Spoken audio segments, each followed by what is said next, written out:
Donc, bonjour à tous.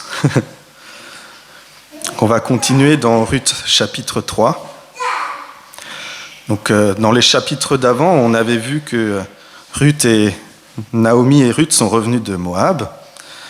Et elles sont revenues à Bethléem de Moab et ça fait maintenant plusieurs semaines qu'elles sont là. Pendant les moissons, Ruth, elle a glané dans le champ de Boaz. Donc Dieu les a conduits près de leurs parents de Boaz, qui leur a fait bon accueil et exercé protection et générosité. Et donc pendant ces plusieurs semaines de moisson, il ne s'est rien passé, enfin à part qu'elle a glané. Et maintenant, on arrive au texte d'aujourd'hui, en Ruth 3. Et du coup, je vais lire le texte. Donc, sa belle-mère Naomi lui dit à Ruth, « Ma fille, je voudrais assurer ton repos, afin que tu sois heureuse. Eh bien, Boaz, l'homme dont tu as accompagné les servantes, n'est-il pas notre parent? Or, il doit procéder cette nuit au tri de l'orge qui est dans l'aire de battage. Lave-toi et parfume-toi, puis remets tes habits et descends à l'air. Tu ne te feras pas connaître à lui jusqu'à ce qu'il ait fini de manger et de boire. Quand il ira se coucher, observe l'endroit où il se couche. Ensuite, va découvrir ses pieds et te coucher.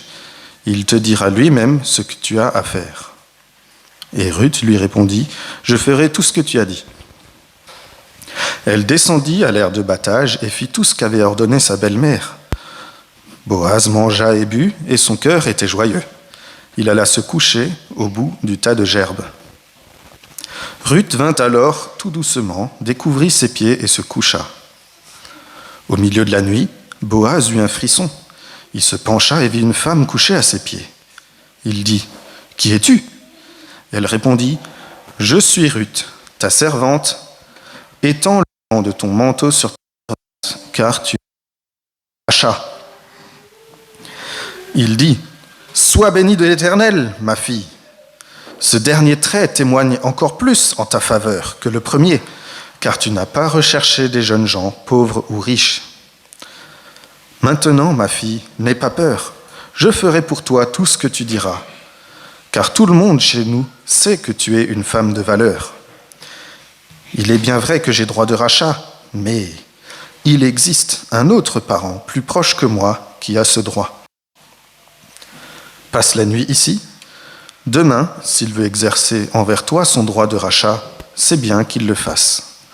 Mais s'il ne lui plaît pas de l'exercer envers toi, je le ferai, moi. L'Éternel est vivant. Reste couchée jusqu'au matin. »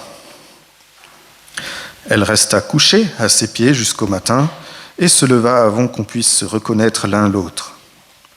Boaz dit qu'on ne sache pas cette femme étant dans l'aire de battage. Et il ajouta, « Donne le manteau qui est sur toi. Tiens-le. » Elle le tint et il compta 6 mesures d'orge.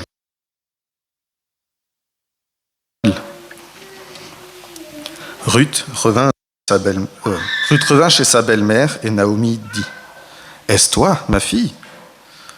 Ruth lui raconta tout ce que cet homme avait fait pour elle. Elle dit, « Il m'a donné 6 mesures d'orge en disant, « Tu ne retourneras pas les mains vides chez ta belle-mère. » Naomi dit, « Ma fille, reste tranquille jusqu'à ce que tu saches comment finira l'affaire, car cet homme ne se donnera pas de repos avant de l'avoir réglé aujourd'hui. »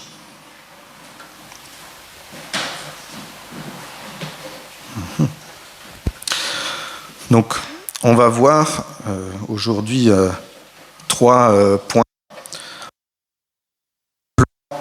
Naomi, le plan qu'elle a mis en place. En deuxième, on va voir l'obéissance de Ruth et à la fin, l'action de Boaz aussi. Donc, au début de notre passage, on voit donc que Naomi, elle est plus amère, mais elle est pleine d'espoir pour la suite. Et elle a envie de voir cette situation, et celle de Ruth aussi, s'améliorer. Ça fait plusieurs semaines ou quelques temps là que les moissons sont en cours, et là les moissons vont bientôt terminer. Et elle voit que rien ne se passe, donc Naomi, elle a envie de prendre les choses en main. Et donc son plan à Naomi, c'est d'envoyer Ruth confronter Boaz et lui demander d'exercer son droit de rachat. Parce que Boaz, il a le droit, en tant que membre de la famille éloignée, d'exercer ce droit de rachat. Et c'est à Ruth et à Naomi en même temps d'avoir accès à une situation stable dans un mariage. Et en plus, ce Boaz, il avait une certaine richesse, donc c'était une bonne situation. Et donc pour faire ça, Naomi, elle met les chances de son côté, du côté de Ruth. Donc, au verset 3, elle commence par recommander de « lave-toi et parfume-toi », puis remets tes habits et descends à l'aire de battage. Bon, déjà d'une part, ça permet à Ruth d'être présentable, d'être plus belle et présentable pour pouvoir faire sa demande auprès de Boaz. Mais deuxièmement aussi, on voit que c'est aussi un signe qui peut marquer la fin d'un deuil. De se parfumer et de se laver, c'est un signe qui pour indiquer à Boaz que Ruth elle est prête à se remarier. On voit ça aussi par exemple en 2 Samuel 12, lorsque le roi David avait perdu un de ses enfants, il avait mené un deuil et au sortir de ce deuil aussi, il s'était lavé et parfumé. Et donc c'est un signe pour Boaz. Au verset 3, ensuite, « Tu ne te feras pas connaître à lui jusqu'à ce qu'il ait fini de manger et de boire. » Alors, est-ce que Ruth doit attendre que Boaz se bourre la gueule ou quoi ? Je ne pense pas que c'est ça. Mais peut-être que c'est plutôt le fait qu'après la journée de travail, le Boaz il aura envie de se réjouir, de manger, qu'elle ne le dérange pas pendant... qu'il est occupé, mais une fois qu'il est satisfait et dans de bonnes dispositions.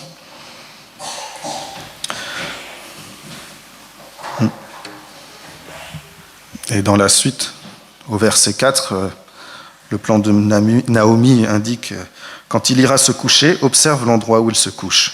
Ensuite, va découvrir ses pieds et te coucher à ses pieds. Il te dira ce que tu as à faire. » Donc là, évidemment, Ruth, elle doit faire attention à contacter la bonne personne. Donc, donc elle doit faire attention où est-ce qu'il se couche.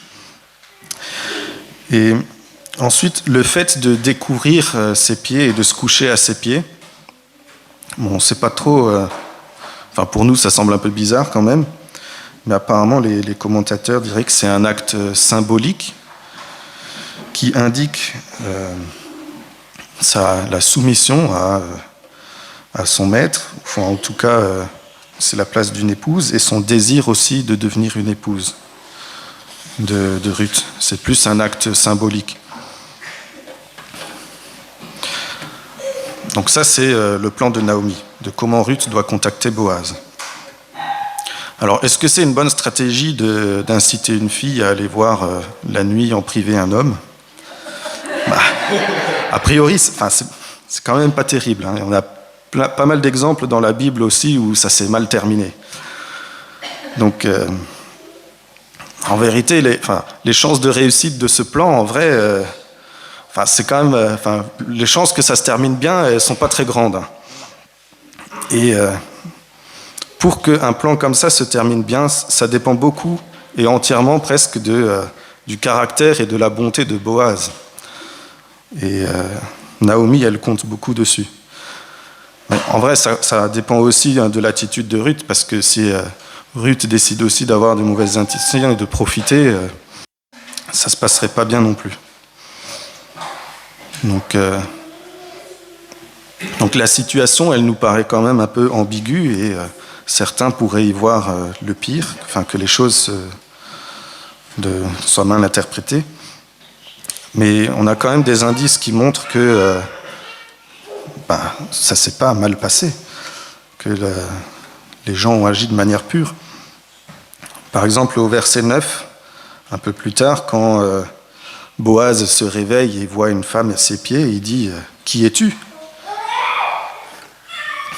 Donc, ça implique qu'il était en train de dormir et donc qu'il ne s'était rien passé d'autre avant ça. Et aussi, il y a, moi, ce qui me fait penser que ça s'est bien passé, c'est dans le contexte du livre, dans Ruth tout entier, enfin Naomi et Boaz, à aucun moment il y a des endroits où clairement c'est indiqué qu'il y avait quand même des moments où ils péchaient. C'est quand même des bons exemples. Et Ruth et Boaz, ils sont présentés ici, enfin dans tout le livre, comme des exemples. Et donc on peut interpréter cela de manière, effectivement, ça s'était bien passé. Donc le plan de Naomi, qu'est-ce qu'il nous apprend? Qu'est-ce qu'on peut tirer de ce que Naomi elle a fait? Déjà, dans une situation qui ne se débloquait pas, Naomi, elle n'est pas restée passive. Elle n'a pas entendu que tout soit servi comme sur un plateau. Mais elle a mis en œuvre un plan. Et ce plan, Dieu l'a utilisé. Alors, bon, il y a des fois où quand on fait des plans, c'était pas ce que Dieu y voulait, mais là, c'était le cas. Donc, pour savoir de quelle manière agir, il faut quand même donc, prier et puis faire preuve de sagesse. Mais rester passif, c'est pas une bonne chose non plus. Ensuite, on voit que Naomi, elle enseigne Ruth. Donc Ruth, qui, étant étrangère et jeune convertie, elle ne sait pas forcément comment ça se passe dans le peuple d'Israël et le peuple de Dieu. Et donc là encore, Naomi, elle enseigne Ruth, elle lui dit « Tiens, tu peux aller faire ça, ceci et tout, c'est une bonne chose, etc. » Donc elle lui apprend à vivre, comment vivre dans le peuple de Dieu et comment obéir aux lois de Dieu. Et Naomi fait aussi confiance au bon caractère de Boaz. Tout comme nous, on peut faire confiance à Jésus et à son bon caractère.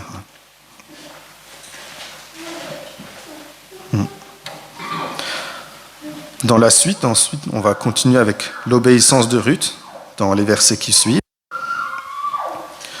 Donc Ruth, elle dit à sa belle-mère « Je ferai tout ce que tu as dit ». Et effectivement, dans la suite, elle fait tout ce qu'elle a dit. Tout ce que Naomi a recommandé, Ruth le fait aussi. Là où ça change un peu, c'est quand Boaz se réveille, au lieu de faire ce que Naomi recommande et de lui dire de faire ce que Boaz lui dit de faire, Ruth, elle prend l'initiative et elle lui parle directement de ses intentions. Elle dit au verset 9, « Je suis Ruth, ta servante, étends le pan de ton manteau sur ta servante, car tu as droit de rachat. » Donc si on paraphrase un peu, Ruth, elle dit, « Je suis Ruth, ta servante, prends-moi sous tes ailes, sous ta protection, prends-moi pour épouse selon la loi du rachat. » Notre paraphrase, ce serait « Je suis Ruth, soumise à toi, épouse-moi selon la loi que je puisse être sauvée. » Donc en fait, elle fait une demande au mariage, directement. Et ça, un mot sur le droit de rachat. Donc le droit de rachat, c'était la famille proche qui avait le devoir, quand il y avait une veuve, de l'épouser, de la racheter. C'est un synonyme aussi de rédemption et de sauver quelqu'un. Donc quand on dit que quelqu'un est racheté, c'est qu'il a été sauvé, qu'il y a la rédemption qui a été faite. Et donc Boaz, son droit de rachat, c'est pas directement la famille, c'est la famille un peu plus éloignée, donc pour lui c'est pas obligatoire, mais il fait partie de la liste en tout cas. Donc la demande de Ruth, elle est audacieuse parce que donc Ruth, c'est une femme qui demande un mariage à un homme. À l'époque, ça se faisait pas vraiment. C'est une pauvre veuve qui demande un homme riche en mariage.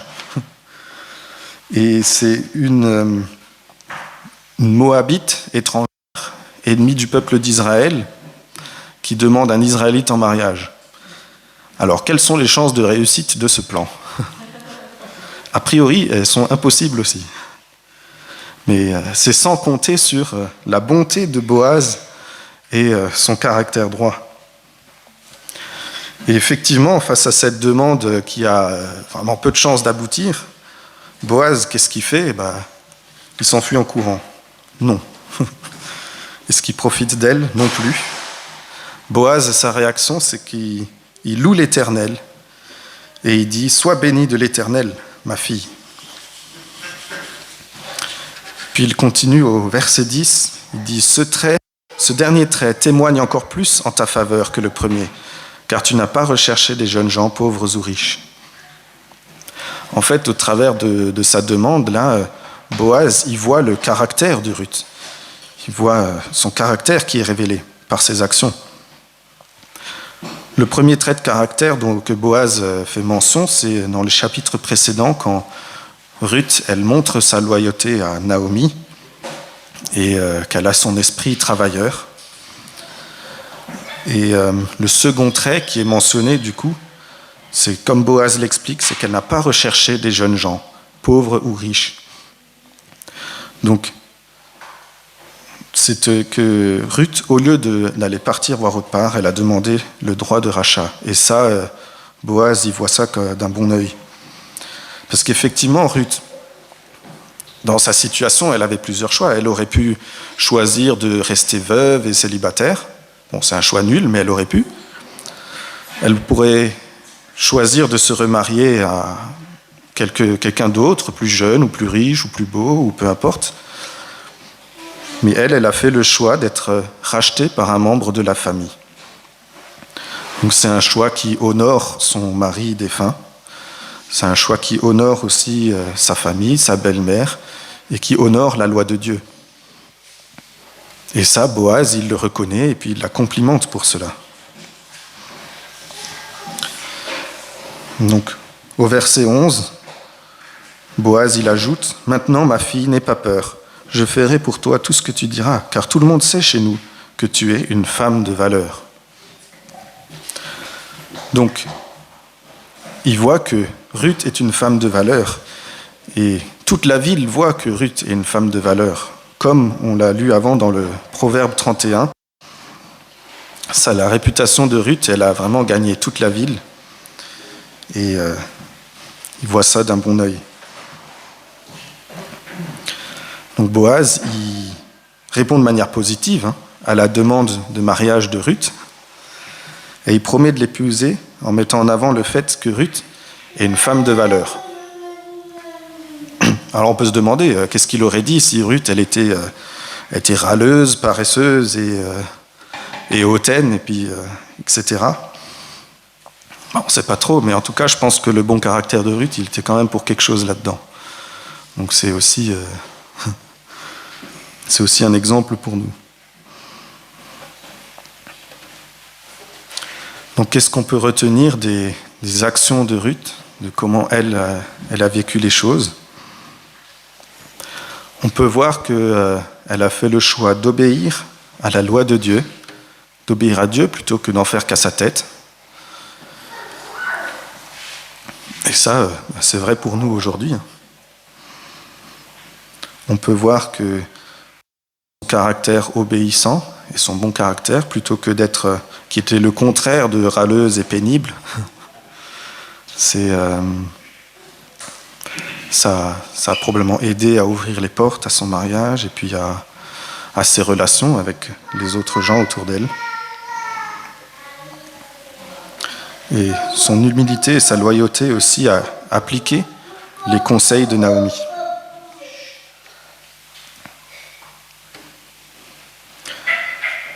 Après cela, on voit les actions de Boaz. Donc, à la vue de toutes les actions de Ruth, Boaz, il loue Dieu et il accepte et promet de l'épouser. Et il est très a priori, vu comment il se presse. Alors on se demande pourquoi c'est pas lui qui a initié le mouvement, mais a priori c'est peut-être aussi parce qu'il y avait un autre parent qui avait la priorité pour le droit de rachat.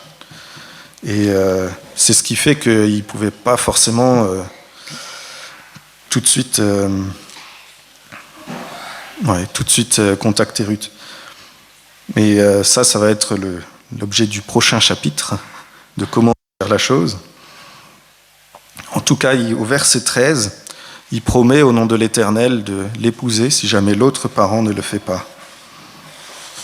Et ensuite, à la fin du texte, il donne encore une preuve supplémentaire de sa promesse et de son engagement. C'est qu'il charge tout le grain possible sur Ruth en cadeau et en promesse pour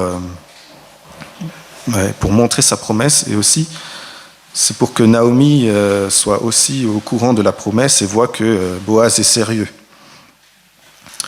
Donc on voit ça au verset 18, que Naomi, elle a bien compris que Boaz était sérieux avec sa promesse et qu'une fois qu'il a décidé d'agir, il va y aller.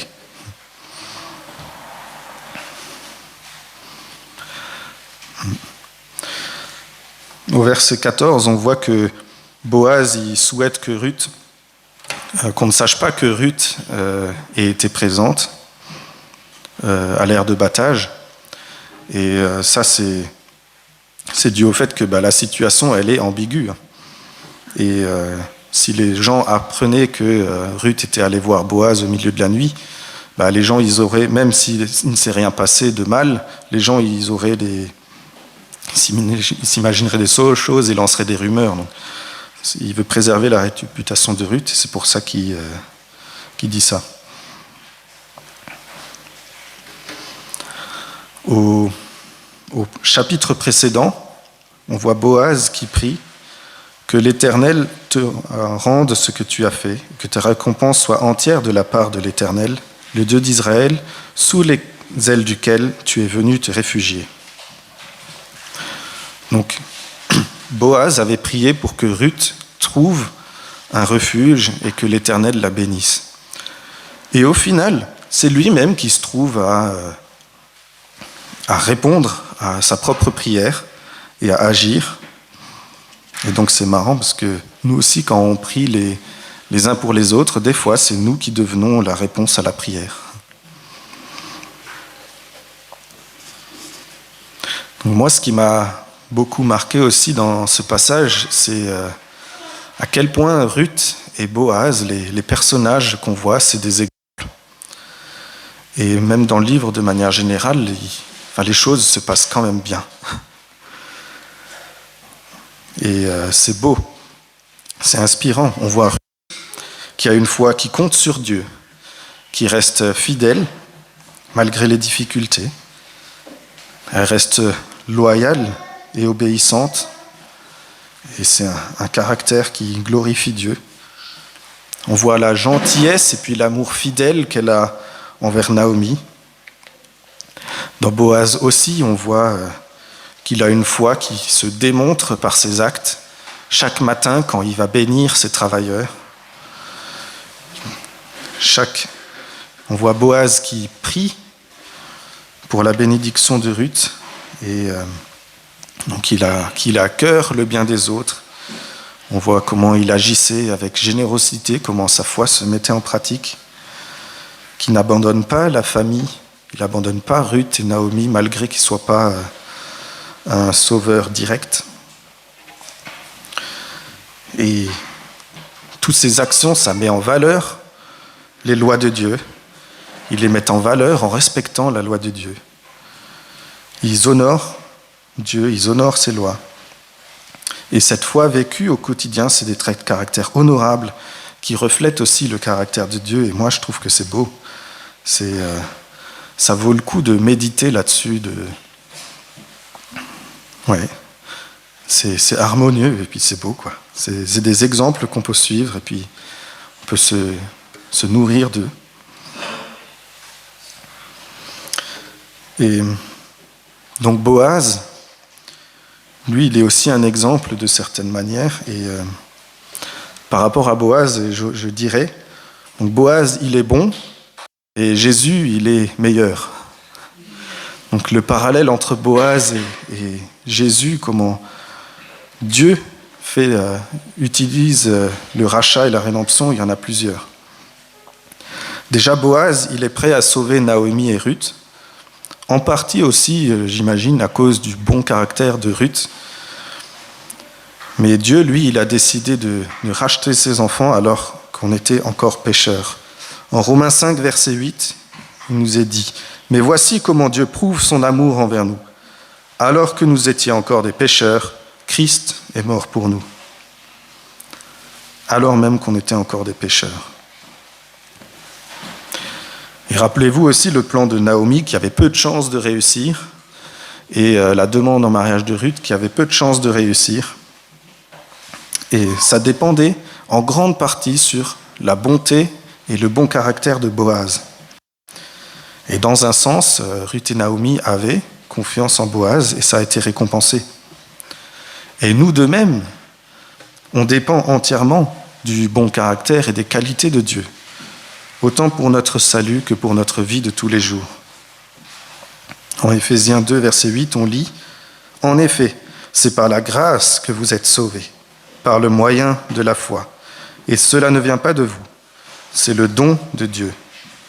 Ce n'est pas par les œuvres, afin que personne ne puisse se vanter. »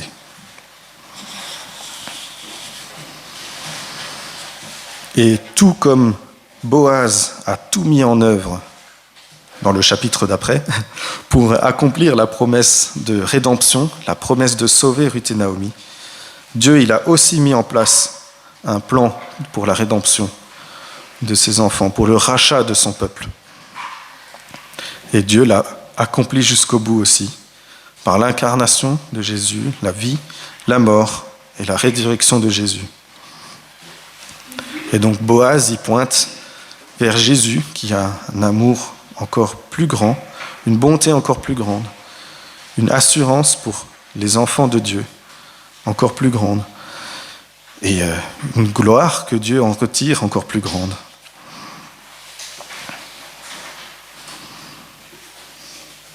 Donc, tout comme Ruth s'est approchée de Boaz pour demander la rédemption, demander d'être sauvé, d'être racheté, nous aussi on peut se rapprocher de Jésus qui a les moyens de nous racheter. Et donc en conclusion, je vais rappeler les différentes applications qu'on a pu voir. Donc Jésus, notre Rédempteur, en qui on peut avoir confiance, ses promesses, en qui on peut avoir confiance. Dans les exemples de Naomi et Ruth, que la prière n'implique pas de rester passif aussi. Enseigner les jeunes convertis, comme Naomi l'a fait avec Ruth. Le choix d'obéir à la loi de Dieu, comme Ruth, plutôt que d'en faire à sa tête. Et j'ai mis aussi l'obéissance et le bon caractère, plutôt que de râler et d'être pénible. Ouais. On peut retenir tout ça. Et donc pour conclure, je vais remettre à Dieu dans la prière. Ouais, Seigneur, merci pour le livre de Ruth, qui nous enseigne avec des bons exemples. Ton caractère, ton bon caractère qui est révélé au travers des actes. Et c'est beau de voir tout ça, c'est glorieux. Donc je veux te louer et te glorifier pour cela. Merci Père pour ton Fils Jésus qui à la croix a payé le prix de notre rachat. Merci pour ton esprit qui renouvelle chaque jour nos pensées et qui nous transforme à ton image de jour en jour. Au nom de Jésus. Amen.